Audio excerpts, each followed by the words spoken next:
तो महान लोगों, कैसे हैं आप सभी लोग। उम्मीद करता हूँ आप लोग स्वस्थ हैं, मस्त हैं, व्यस्त हैं, लगातार ऊर्जावान हैं और अपने पैसे का ख्याल रख रहे होंगे, अपने ख्याल का भी ख्याल रख रहे होंगे। इसी कड़ी में marathon series 60 penny stocks, 60 penny stocks में हम लोग 3 भाग में बांटते हैं। जो लोग आज से 20 ये वीडियो में जुड़े हुए हैं उन सबको पता है कि हम लोगों ने इसको 3 भाग में क्लासीफाई कर दिया है। एक आप रफली कह लीजिए तो 1 रुपए से लेकर 50 रुपीज तक, दूसरा 50 रुपीज से 100 रुपीज तक, तीसरा 100 से 200 और उसके बाद जो है ना वो कुछ मिड कैप कंपनी, कुछ लार्ज कैप कंपनी जो सस्ते में मिल रही है और इस वक्त मार्केट में ज्वलंत विषय है। जैसे IRFC की बात कर लें ना, जैसे हम जियो फिनांस सर्विसेज की बात कर लें, तो इस पर भी हम लोग पूरी तरीके से केस स्टडी लेकर आ रहे हैं। तो चैनल को सब्सक्राइब तो भैया कर ही लो ना, टेलीग्राम चैनल पर भी जुड़ जाइए आप लोग फटाफट। आज जिसके बारे में हम लोग बात कर रहे हैं वो है IRFC, Indian railway finance corporation. यहाँ पर इसका ज्वलंत मुद्दा क्या है कि बेहतर ट्रेड कर रही है, साथ ही साथ इस पर चर्चा का विषय है कि क्या ये एक नेक्स्ट मल्टीबैगर है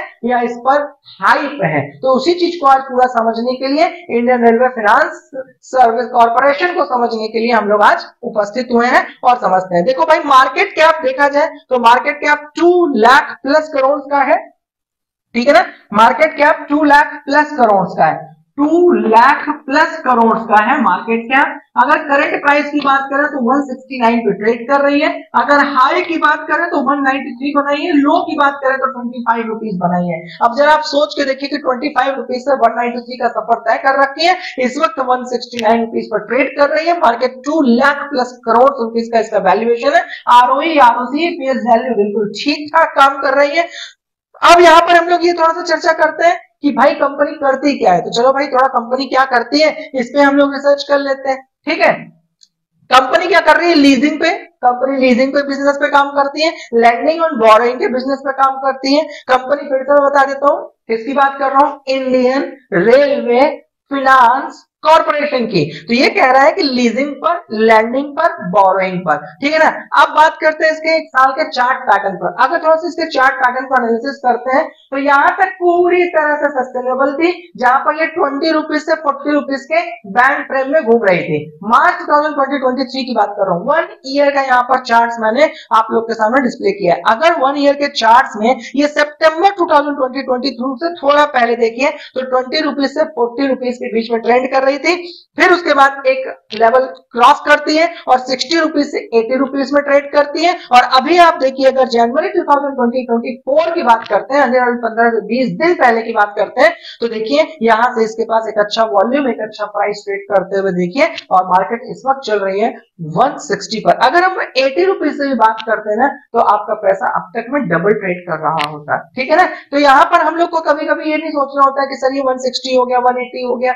यार आपके पास एक बड़ा एग्जाम्पल है, आपके पास बहुत बड़ा एक एग्जाम्पल है टाटा मोटर्स का। लगातार वो अपने हाइट को तोड़कर न्यू हाइट बनाता चला गया। इसीलिए मैं आप लोगों से बार बार कहता हूं कि आप किसी कंपनी में इन्वेस्ट नहीं करते, किसी भी स्टॉक में इन्वेस्ट नहीं करते, हमेशा 3 चीजों को ध्यान में रख करके इन्वेस्ट किया करिए। एक, धंधा क्या है, मतलब कंपनी का मॉड्यूल क्या है, उसको बहुत अच्छा सा रिसर्च करिए, मार्केट फिट होता है या नहीं होता।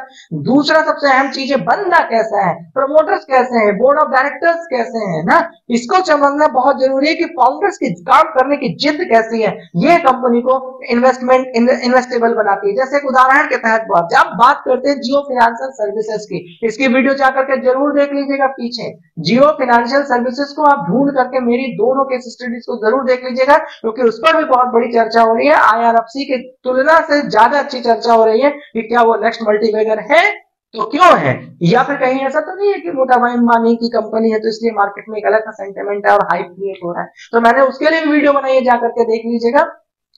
तो मैंने आप लोग को बताया कि सबसे पहले फाउंडर्स को भी जहन में लेकर लेना चाहिए। तो इसका उदाहरण मैंने जियो फाइनेंशियल सर्विसेज से दिया कि जहां पर जियो फाइनेंशियल सर्विसेज को आप देखते हैं तो आपके जहन में आता है कि क्या ये इन्वेस्टेबल है, तो आपके दिमाग के किसी कोने में एक चित्र मोटा भाई अंबानी, मतलब मुकेश भाई अंबानी का भी बन जाता है। तो इसका मतलब आप उस बंदे में भी इन्वेस्ट करते हैं। तो धंधे में इन्वेस्ट करिए, उसके बंदे में इन्वेस्ट करिए और कंपनी के विजन में इन्वेस्ट करिए कि कंपनी का नेक्स्ट फ्यूचर, नेक्स्ट विजन कैसा है। और इन तीनों को देखने के लिए कंपनी का जो संविधान है, जो कंपनी की बुक है, जो कंपनी का जन्म कुंडली है, जिसको हम कहते हैं बुक, तो उस बुक को खंगालिए कि उनका प्रॉफिट क्या है, उनका एक्सपेंस कैसा है, वो किस है। तो पूरी केस स्टडीज को आपके सामने IRFC को लेकर के हम लोग उपस्थित हुए हैं। तो मैंने आप लोग को एक साल का यहाँ पर चार्ट फ्रेम भी दिखा दिया। अब थोड़ा सा परफॉर्मेंस वाइज देखते हैं कि IRFC ने क्या किया है परफॉर्मेंस वाइज, ठीक है ना।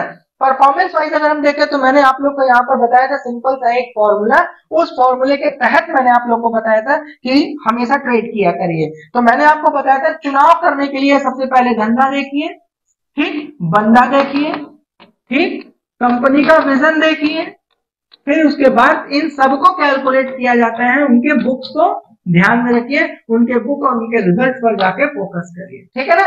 साथ ही साथ मैंने रिजल्ट को ध्यान में रखते हुए क्या कहा था, परफॉर्मेंस को ध्यान में रखते क्या आप लोगों को मैंने गोल्डन रूल दिया है। उसके लिए मैंने कहा है कि भाई उसका कमाता कितना है आप उसको देख लो, भैया वो खर्च कितना करता है उसको देख लो, वो बचत वो इन्वेस्ट वो सेविंग कितना करता है उसको देख लो, वो अगला इन्वेस्ट क्या करता है उसको देख लो, क्योंकि कंपनी को डाइवर्सिफाई करना पड़ता है, अपने पैसे को भी काम पे लगाना पड़ता है, पैसा कमाने के लिए, ठीक है ना। फिर उसके बाद उसका विजन क्या है इसको देख लो, और इन सारी चीजों को एक जगह पर डेटा रिसर्च पर ले आओ, जिसको हम कहते हैं रिजल्ट। मतलब बेटा एक बार झूठ बोल सकता है, डेटा झूठ नहीं बोल सकता। मैं आप लोग को बार बार कहता हूं कि बेटा पूरे साल क्या पढ़ा है वो सिर्फ डेटा ही बताता है ना, तो हमेशा डेटा पर काम करिए, उसकी बुक पर काम करिए। तो मैंने आप लोग को ये भी आप लोग को एक गोल्डन रूल दिए हैं, इसकी भी आप स्क्रीनशॉट अपनी डायरी में जरूर रख लिया करिए, इसी के तहत आप लोग किसी भी कंपनी में इन्वेस्ट किया करिए। तो चलिए इस फॉर्मूले को जो है इस पर लगा के देखते हैं। सेल्स, अगर हम सेल्स की बात करें तो 3000 प्लस करोड़ में हम लोग बात कर लेते हैं, ठीक है ना। फिर उसके बाद 4 करोड़ में गए, फिर 5 करोड़ में गए और 6 करोड़ में भी गए, और लगातार अगर हम देखें तो इन्होंने अपनी सेल्स को ना ईयर ऑन ईयर जो है ना वो ग्रोथ करके दिया है, क्वार्टरली भी ग्रोथ अच्छा दिया है और ईयर भी दिया है, जिसको आगे हम लोग फाइनल रिजल्ट्स में ईयर ऑन ईयर पढ़ लेंगे। अभी हम लोग क्वार्टरली की पूरी तरीके से देख रहे हैं, ठीक है ना। अगर हम एक्सपेंसेस की बात करें तो माइंड ब्लोइंग एक्सपेंसेस हैं इनके। अब जरा आप तुलना करके देखिए, मतलब इसकी मैं आपको क्या बात करूं, फिर ये अपने आपको बोल रहे हैं फाइनेंस कॉर्पोरेशन ना, तो मुझे इनको A+ मेरिट देने का मन कर रहा है। मैं आपको ये नहीं कहूंगा खरीदिए नहीं खरीदिए, मेरा काम है कि आपको पिक्चर बिल्कुल क्रिस्टल क्लियर बना देना ना। अस्थाना ट्रेडिंग स्कूल का भी विजन सिर्फ ये है कि हम 1 लाख स्टूडेंट को ना फिनेंशियल लिटरेसी करना चाहते हैं, उनको एजुकेट करना चाहते हैं, स्टॉक मार्केट की स्कूल दुनिया का बेहतर नॉलेजफुल कैंडिडेट बनाना चाहते हैं। उसी विजन के साथ हम और आप काम कर रहे हैं, और आप उसमें इस यात्रा को इतना सफल बना रहे, इतना प्यार दे रहे, उसके लिए दिल की गहराइयों से बहुत बहुत शुभकामनाएं। हमने इसको A+ दिया है, IRFC को हमने A+ रेटिंग दी है। A+ रेटिंग क्यों दी है उसके पीछे भी रीजन देंगे, क्यों, क्योंकि इसका मतलब ये नहीं कि मैं अपने आप को बखान करूं, मैं कहूं कि मैंने A+ रेटिंग दे दी है तो मैंने बहुत बड़ी नहीं। टीचर का अपना एक धर्म होता है, टीचर को अपनी किसी भी चीज को बोलने से पहले एक जिम्मेदारी होती है। A+ रेटिंग मैंने क्यों दिया इसको भी मैं अभी आगे बताऊंगा, क्योंकि कुछ रेटिंग एजेंसीज भी तो होती है ना माय डियर। चलिए यहाँ एक्सपेंसेस देखिए, कोई 3700 करोड़ में सेल्स करता हो और उसका एक्सपेंस 19 करोड़ का हो, कैन यू इमेजिन। आप प्रॉफिटेबिलिटी देखिए ना। फिर उसके बाद देखिए 3900 करोड़ प्लस का सेल्स करता है और उसका एक्सपेंस देखिए तो 7 करोड़ का है, मतलब खर्च ही कहाँ है मेरे भाई।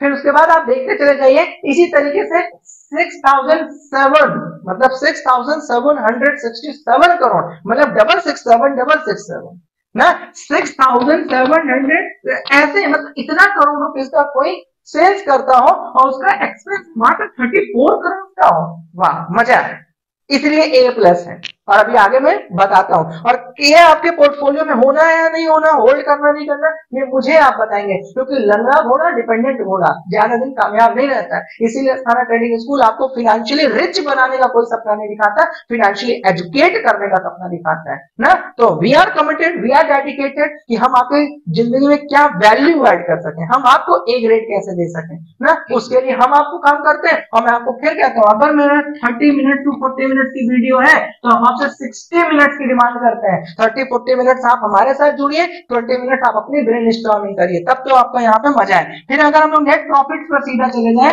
तो नेट प्रॉफिट्स को जरा खंगाल के देखते हैं, तो उन्होंने क्या किया है, 1000 करोड़ का एक रन रेट इन्होंने पकड़ा है, और बेहतर 1000 करोड़ के बाद 1500 प्लस करोड़ में इन्होंने काम किया, मतलब सिर्फ प्रॉफिट प्रॉफिट प्रॉफिट और एक बुलिश प्रॉफिट, एक बेहतर प्रॉफिट। तो चलिए इनका आपने यहाँ पर परफॉर्मेंस तो देख लिया, परफॉर्मेंस में हमने एक ग्रेड भी दे लिया। आप क्या कहना चाहते हैं नीचे कमेंट बॉक्स में बताइए। टेलीग्राम चैनल पर जुड़ना बिल्कुल मत भूलिए मेरे भाई, वहां पर साथ ही बैंक से रिलेटेड हम लोग बैंक निफ्टी और निफ्टी में लेवल्स के बारे में बात करते हैं, और साथ ही साथ यात्रा सीरीज को भी बिल्कुल इग्नोर मत करिएगा, क्योंकि यात्रा सीरीज में हम लोग टेक्निकल पार्ट, चार्ट एनालिसिस और ये सारा जो क्लासेस होता है ना वो वहां पर दे रहे हैं। तो ओवरऑल एक कंप्लीट पैकेज है। हम आपकी जिंदगी में फिनांस को जुड़ा हुआ वैल्यू ऐड करना चाहते हैं तो वहां पर। अब बात करते हैं कि भैया हमने उनको ए ग्रेड नहीं दिया है, ए ग्रेड देने पर मजबूर हुए हैं, उसका पीछे रिजल्ट भी देख लिए। अब यहाँ देखो सबसे बड़ी जो इसमें रेटिंग एजेंसीज है मूडीज उनको कहती है Baa3। रेटिंग्स क्या देती है जरा इनको देखिए, CRISIL को देखिए जरा, ये क्या रेटिंग देते हैं, AAA triple A.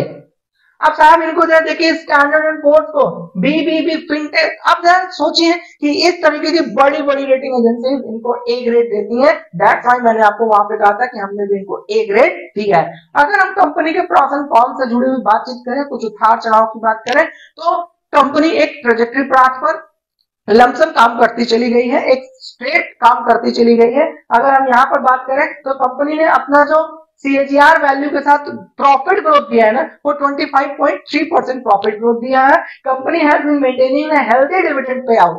Healthy dividend pay out, मैं बार बार कहता हूं कि अगर किसी कंपनी का रुझान आपको डिविडेंड हेल्दी देने का है तो इसका मतलब डायरेक्टली या इनडायरेक्टली कंपनी दो जगह पर मजबूत है। एक अपनी बुक्स में, मतलब एक अपनी प्रॉफिट में मजबूत है, और दूसरा वो हमको और आपको लेकर के एक अलग सेंटिमेंट रखती है और अपने प्रॉफिट का कुछ भाग अपने स्टॉक होल्डर्स को भी देती है। ये एक गुडनेस है, ये एक अच्छाई है। अगर कोई भी कंपनी जितना बढ़िया डिविडेंड पे कर रही है, इसका मतलब डायरेक्ट या इनडायरेक्ट आप समझिए कि वो दोनों जगह पर बड़ी मजबूत है। साथ ही साथ अगर हम इसके कॉन्स की बात कर लें तो कॉन्स कोई बहुत बड़ा ऐसा नहीं है। बुक वैल्यूज के बारे में बातचीत कर रहे हैं तो वो टाइमिंग है, कोई ऐसा इश्यू नहीं है। Company might be capitalising an interest cost, ये भी कोई बहुत बड़ा।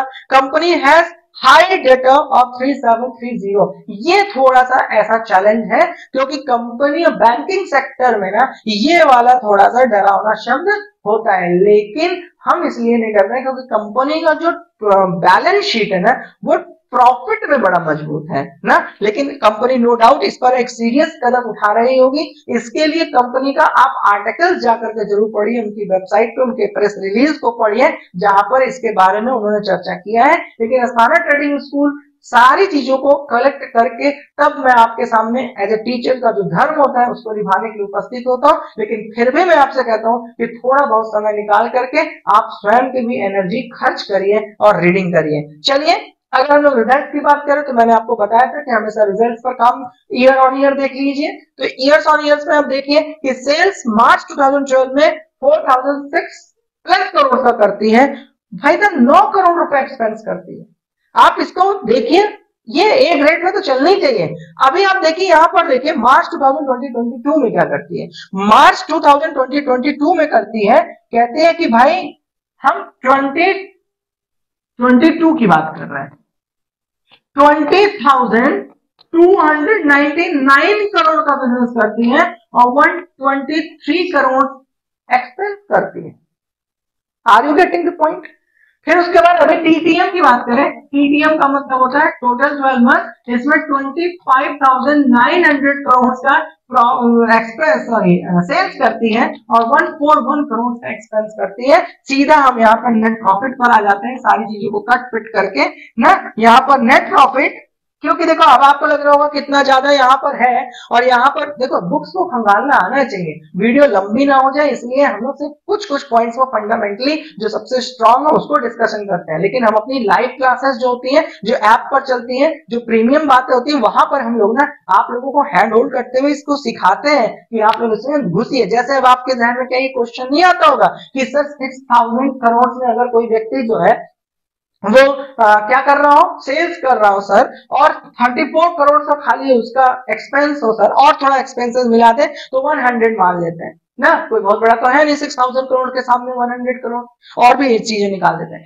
तो सर इतना लंबा प्रॉफिट, लेकिन इसके नीचे जो है आपको दिख रहा है सिर्फ मतलब 758 करोड़ का ही प्रॉफिट। देखो भाई बैंकिंग सेक्टर है ना, तो बैंकिंग सेक्टर में ना लायबिलिटीज, उनका फंडिंग, क्योंकि वो क्या करते हैं, कैपिटल फंड भी तो करते हैं ना लोगों को। फिर लोनिंग सेक्टर में जो बोरिंग सेक्टर है, लैंडिंग सेक्टर है, उसमें साथ ही साथ डिफॉल्टर्स को भी ध्यान में रखना पड़ता है, उसका इम्पैक्ट इनके बुक्स में आता है। अच्छा, जो इनके पास सेविंग्स है, जिनके पास है एफडीज है, चाहे कोई भी है सेविंग्स, उस पर ये रेट ऑफ इंटरेस्ट भी तो देते हैं ना। तो ये सारे इम्पैक्ट इनके इस सेल्स में इंक्लूड हो जा रहे हैं। इसकी वजह से नीचे जो है आपको प्रॉफिटेबिलिटी थोड़ी कम दिख रही है। ये सब चीजें पढ़ने का विषय है हमारे लिए, ठीक है ना, बात समझ आ गई। फिर उसके बाद मैंने आपको बताया कि लगातार कंपनी प्रॉफिटेबल रही है, और अगर हम लास्ट 3 इयर्स की बात कर लेना तो 2255 करोड़ से सीधा 6000 करोड़ का सफर तय करती है, 3 टाइम्स अपना प्रॉफिट बेहतर करती है, और सेल्स तो मैसिव करती है, 9000 से स्टार्ट करती है, 1000 2019 में 1000 करोड़ में थी, और उसके बाद सीधा 25,900 करोड़ में काम करती है। इस हिसाब से मैं इंडियन रेलवे फाइनेंस कॉर्पोरेशन को एक अच्छी ग्रेडिंग देता हूं। लेकिन खरीदना नहीं खरीदना, तो अगर आपके पास रखा हुआ है तो होल्ड करना ना करना, ये मुझे नीचे आप कमेंट बॉक्स में जरूर बताइए। अब बात करते हैं ग्रोथ की। अगर हम ग्रोथ रेट की बात करें तो ओवरऑल इसमें कोई चर्चा का विषय ही नहीं है, डेटा आपके सामने है। क्यों? क्योंकि भाई कंपनी को ए ग्रेड मिला हुआ है, कंपनी का हमने पूरा फंडामेंटल्स देख लिया, कंपनी का हमने पूरा रिजल्ट्स देख लिया, कंपनी का क्वार्टर रिजल्ट्स देख लिया, तो उसी से ही तो निकल करके आता है सेल्स ग्रोथ। तो आपके सामने सारी चीजें उसी से निकल के आता है, कंपाउंडिंग प्रॉफिट ग्रोथ सामने है, रिजल्ट्स आपके उसी से निकल कर आता है। स्टॉक के प्राइस का ग्रोथ, तो आप स्टॉक प्राइस सीएजीआर देख लीजिए। सीएजीआर का मतलब होता है कंपाउंडिंग एनुअल ग्रोथ रेट। तो आप देखिए 10 इयर्स पीछे देखिए, 5 इयर्स पीछे देखिए तो नील था, लेकिन 3 इयर्स में देखिए तो 91% है, और 1 इयर्स में देखिए तो 442% का ग्रोथ है। तो भैया मैसिव ग्रोथ है। तो यहाँ पर भी आप थोड़ा सा शेयर होल्डर पैटर्न्स की बात कर लेते हैं, जो कि सबसे अहम भूमिका निभाता है, तो उसको लेकर के भी थोड़ा सा हम लोग रिसर्च कर लेते हैं। तब तक आप लोग क्या करिए, नीचे टेलीग्राम चैनल की लिंक है, उस पर जाकर के सबसे पहले जुड़ जाएंगे, ठीक है ना, क्योंकि वहां पे हम लोग बैंक निफ्टी और निफ्टी से जुड़े हुए सारे, और जितना स्टॉक से जुड़ी हुई चर्चाएं है ना, कौन क्या अच्छी परफॉर्मर है, कौन लूजर्स है, वो सारी बातें वहां पे हम लोग आप लोग के लिए अपडेट कर रहे हैं। एकदम नया चैनल बनाया है मैंने आप लोग के कहने पर, ठीक है। अब शेयर होल्डर पैटर्न की बात कर लेते हैं। तो प्रमोटर्स का जो शेयर था ना, वो 86% से ज्यादा था, 86 प्लस परसेंटेज था 2020-21 में, ठीक है ना। फिर उसके बाद आप देखिए 2020-22 के मार्च में अगर हम देखें तो 86% के साथ फिर बने हुए हैं। फिर उसके बाद मार्च 2023 में देखें तो 86% के साथ फिर बने हुए हैं। दिसंबर 2020-23 की बात करें तो 86% के साथ फिर बने हुए हैं। मतलब इन्होंने किसी प्रकार से कोई पॉइंट में भी करेक्शन नहीं लिया है। 86.36% के साथ अभी से लेकर तभी तक बने हुए हैं। अगर हम वहीं पे एफआईआईज की बात करें तो देखो मेरे भाई, एफआईआईज का मतलब होता है फॉरेन इन्वेस्टर्स इंस्टीट्यूशंस। ये क्या करते हैं, विदेशी पैसा, बाहर के इन्वेस्टर्स हमारे यहाँ पे पैसा लगाते हैं। तो इन्होंने क्या किया है, 1.44% जो है ना 2020-21 में अपना स्टेक लिया आईआरएफसी में, ठीक है ना। उसके बाद लगातार ये भी 1.1111% से बनाए रखे हुए हैं। एक बार थोड़ा सा इन्होंने करेक्शन लिया था, लेकिन उसके बाद फिर से इन्होंने इस पर एक पॉजिटिव साइड दिखाया, और लास्ट में अगर हम लोग बात करें तो 1.15% के साथ एफआईआईज ने अपने आप को यहाँ पे कॉन्फिडेंट रखा है। तो कोई बहुत बड़ा चेंजेस और करेक्शन एफआईआईज ने भी नहीं किया है। अगर हम बात करते हैं डीआईआईज का, डीआईआईज का मतलब होता है माय डियर डोमेस्टिक इन्वेस्टर्स ना, डोमेस्टिक इन्वेस्टर्स इंस्टीट्यूशन। जो हमारे देश के कैपिटलिस्ट है, म्यूचुअल फंड हाउसेज हैं, ये इसमें क्या है मोमेंटम, इसको थोड़ा सा देख लेते हैं। 4.23 के साथ ये 2020-21 के मार्च में थे। उसके बाद लगातार ये भी 3% के साथ होल्ड करते हुए चले हैं। डीआईआई ने 2.62% से 2020-23 के फाइनेंशियल ईयर से लेके अब तक में अपने आप को आधा कर लिया है, और यहाँ पे 1.15% के साथ डीआईआई भी बना हुआ है। मतलब डीआईआई भी कहीं ना कहीं ये बात कंफर्म करता है कि वो भी इनके साथ पॉजिटिव बना हुआ है, ठीक है ना। अगर हम बात कर लेते हैं पब्लिक का, तो पब्लिक 7.97% के साथ थी, और आज के डेट में 11.34% के साथ पब्लिक इसमें बुलिश है, और सभी ने अपना एक रुझान इसके अंदर अच्छा रखा हुआ है। तो मैं इंडियन रेलवे फाइनेंस कॉर्पोरेशन से जुड़ा हुआ सारा डेटाबेस मैंने आपको दे दिया हुआ है। अगर आपको लगता है कि इससे जुड़ा हुआ हमें टारगेट प्राइस पर भी डिस्कशन करना चाहिए, चार्ट एनालिसिस करना चाहिए, कैंडलस्टिक पैटर्न्स के अनुसार इनके पीछे का ट्रेजेक्टरी देखते हुए हमें एक टारगेट वाइज बात करना चाहिए, तो मुझे नीचे कमेंट बॉक्स में बताइए, तो मैं आईआरएफसी पर एक इंडिविजुअल वीडियो बनाऊंगा जो कि सिर्फ और सिर्फ दो चीजों पर बेस्ड ऑन होगा। एक चार्ट पैटर्न्स पर होगा कैंडलस्टिक्स के माध्यम से, और दूसरा इसका नेक्स्ट टारगेट प्राइस क्या हो सकता है एजुकेशन के पॉइंट ऑफ व्यू से, हम वो आपके सामने लेकर आएंगे। तब तक आप सभी लोग आईआरएफसी से जुड़े हुए क्या कहते हैं, आपका सुझाव क्या है, वो नीचे मुझे कमेंट बॉक्स में हंसते हुए बताइए। तब तक आप लोग सब लोग स्वस्थ रहिए, मस्त रहिए, व्यस्त रहिए, ऊर्जावान रहिए, अपने पैसे का ख्याल रखिए और अपने ख्याल का भी ख्याल रखिए। अस्थाना ट्रेडिंग स्कूल के परिवार का हिस्सा बने रहने के लिए दिल की गहराइयों से आपको बहुत बहुत शुभकामनाएं। आप लोग सभी लोग स्वस्थ रहिए। Signing out.